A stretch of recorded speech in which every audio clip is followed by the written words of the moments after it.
Hi guys, कैसे हैं आप लोग। तो इस वीडियो में जानेंगे हम लोग इन्वेस्टमेंट सही तरीके से कैसे करें। क्योंकि अगर आप लोग देखें तो जब भी मार्केट नीचे गिरता है तो लोग क्या बोलते हैं कि यहाँ पे भाई अपना पोजीशन सारा क्लोज कर दीजिए, मार्केट जीरो हो जाएगा। फिर जैसे ही मार्केट ऊपर जाता है तो वहां पे क्या होता है, अगर आप लोग देखें तो लोग बोले भाई मार्केट अब न्यू हाई पे जाएगा, 19,000 जाएगा, 20,000 जाएगा, 25,000 जाएगा। लेकिन ऐसा नहीं होता है। तो इस वीडियो में हम आप लोगों को ऐसा तरीका बताएंगे कि आप लोग लगभग बॉटम के करीब आप लोग बाय कर पाएँगे और टॉप के करीब आप लोग सेल कर पाएँगे। तो अगर आप लोग देखें तो यहाँ पे हम Tata Motors, SBI, ICICI bank, HDFC bank और आईटीसी और निफ्टी 20 और बैंक निफ्टी 20 को यहाँ पे हम ऐड किए हुए हैं। अगर आप लोग निफ्टी 20 या बैंक 20 में अगर आप लोग इन्वेस्ट करते हैं, तो यहाँ पे आप लोगों को 8 से 10% का रिटर्न मिलेगा अगर आप लोग एक बार एंट्री करते हैं। फिर अगर हम बात करें स्टॉक्स में, अगर आप लोग स्टॉक्स में एंट्री करते हैं तो वहाँ पे लगभग आप लोगों को 15 से 25% के बीच में आप लोगों को मिनिमम प्रॉफिट मिलेगा।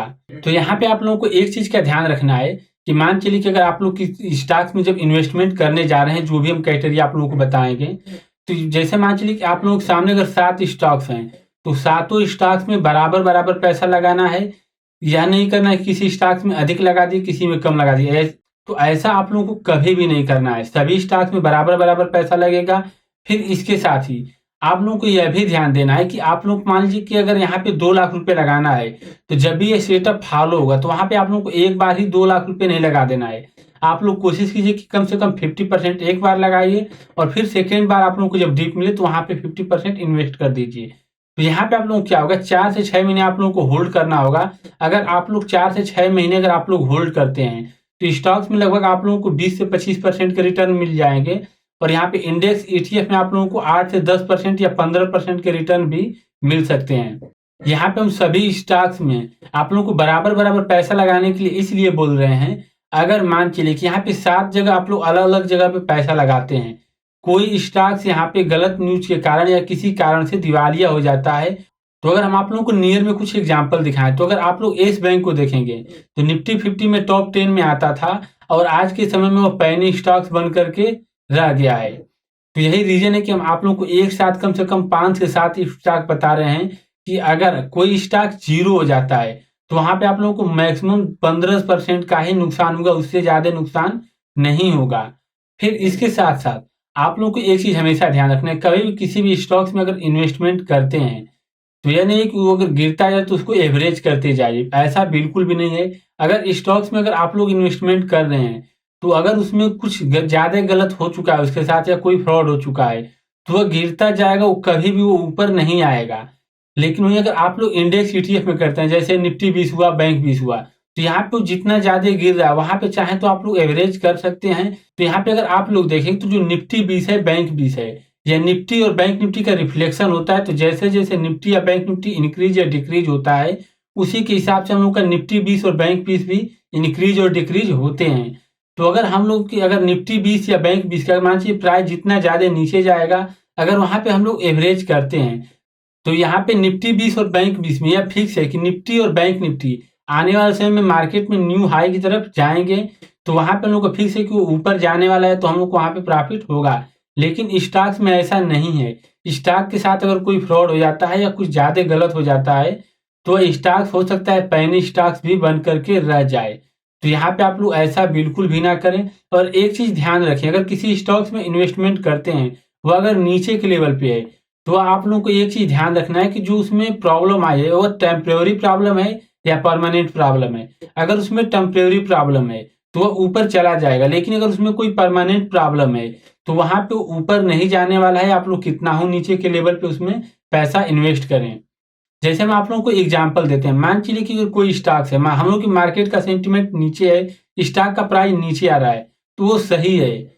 वहाँ पे हम लोग अगर सही जगह पे अगर इन्वेस्ट करेंगे, तो हम लोग को मुनाफ़ा हो सकता है। लेकिन हम लोग की मार्केट में कोई सेंटीमेंट बेयरिश नहीं है। अगर स्टॉक्स में कोई बहुत बड़ी गलत न्यूज़ आ गई है, उसके साथ कोई फ्रॉड हो गया है या कुछ भी हो गया, वो उसका प्राइस गिरता जा रहा है, तो वहाँ पे हम लोग को इन्वेस्टमेंट नहीं करनी है। क्योंकि वो कोई फिक्स नहीं है कि जो उसकी प्रॉब्लम है वो टेम्परेरी है या परमानेंट है। फिर अब हम आते हैं अपने सेटअप के ऊपर। यहाँ पे सबसे पहले हम लोग को क्या करना है कि निफ्टी का चार्ट हम लोग को डेली टाइम फ्रेम में ओपन कर लेना है। जैसे हम यहाँ पे निफ्टी 50 का चार्ट ओपन कर लिए आप लोगों के सामने। फिर इसके बाद चार्ट में हम लोग को एक RSI इंडिकेटर लगा लेना है। तो यहाँ पे हम RSI इंडिकेटर लगा लिए। फिर इसके बाद हम इसमें सेटिंग कर ले रहे हैं। जो हम लोग का नीचे का लेवल है 20 से चेंज करके हम लोग 30 कर देंगे, डन कर देंगे। यहाँ पे हम लोग के चार्ट में RSI इंडिकेटर लग चुका है। फिर इसके बाद हम लोग को यहाँ पे सिंपल कुछ नहीं करना है, बस ये RSI के लेवल को देखना है। जो हम लोग की जो RSI का लेवल इस समय अगर आप लोग देखेंगे तो 42.57 इस समय चल रहा है। तो जैसे अगर आप लोग चार्ट में देखेंगे तो हम लोग का ये 30 का लेवल है। अगर इसके नीचे RSI का लेवल चला जैसे 25 हुआ, 28 हुआ, तो हम लोगों को यहाँ पे क्या करना है, मान चलिए अगर हम लोग को यहाँ पे 5 से 6 महीने के टाइम फ्रेम में अगर इन्वेस्टमेंट करना है स्टॉक्स में, तो हम लोग क्या करेंगे, यहाँ पे मान चलिए कि अगर हम लोग को यहाँ पे 5 लाख रुपए लगाना है, तो जो भी स्टॉक्स आप लोगों के सामने दिखाई दे रहा है और इंडेक्स ETF है, वहां पे आप लोगों को बराबर बराबर पैसा सब में इन्वेस्ट करना है। फिर इसके बाद आप लोगों को वेट करना है कि मार्केट में क्या प्राइजेक्शन बन रहा है। फिर हो सकता है कि हम लोग की मार्केट या दोबारा थोड़ा सा या ऊपर जाए, हम लोग का RSI ऊपर जाने के बाद जब सेकेंड टाइम हम लोग का RSI इसके अंदर आता है, फिर जो हम लोग के पास बचा हुआ कैपिटल है उससे हम लोग इन्वेस्ट कर देंगे 2 लाख। मान चलिए अगर हम लोग को 5 लाख रुपए इन्वेस्ट करना है, तो यहाँ पे हम लोग 2 लाख पहली बार में इन्वेस्ट कर दिए हैं और 2 लाख सेकेंड टाइम हम लोग कर देंगे।